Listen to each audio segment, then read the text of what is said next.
François, tu peux un peu nous réexpliquer, pour les quelques personnes qui ne te connaîtraient pas, ton métier, ce que tu fais, comment tu t'intègres quelque part dans la chaîne, IMO? Est-ce que tu peux, l'expliquer? Voilà, ma fille a 15 ans et tu lui expliques, ce que tu fais comme boulot, en fait. Ok, c'est simple.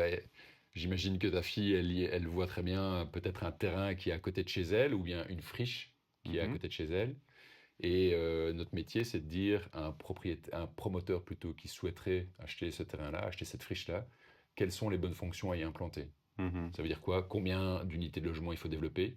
Mmh. Quel type d'unité de logement il faut développer? Est-ce qu'on développe beaucoup d'appartements une chambre, beaucoup d'appartements trois chambres, donc ce qu'on appelle la granulométrie?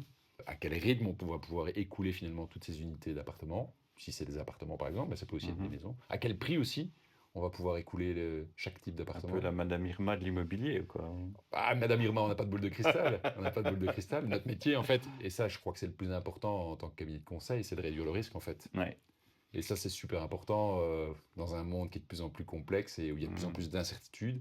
Notre métier, c'est effectivement pas d'apporter, pas d'avoir la boule de cristal, mais de réduire substantiellement les risques des investisseurs. Est-ce que tu es plus, orienté typiquement, on va dire dans le résidentiel, donc accompagner des développeurs qui vont, bah, voilà, lancer, un immeuble à appartements, de 20, 30, 40, 100 unités, ou plutôt accompagner des développeurs dans le domaine du retail, hein, de l'immobilier commercial? Ouais. Comment ça se passe? Tu fais les 2. Tu peux un peu nous expliquer comment ça marche? Je dirais qu'on fait plus que les deux, puisque notre métier, c'est de déterminer la programmation optimale multifonctionnelle. Donc, on va parler logement, comme je l'ai expliqué juste avant. Tu viens de parler du retail, effectivement. Combien de mètres carrés de retail développer, quel type de commerce attirer, le bureau, OK. le secteur des équipements, des crèches, par exemple, une maison médicale.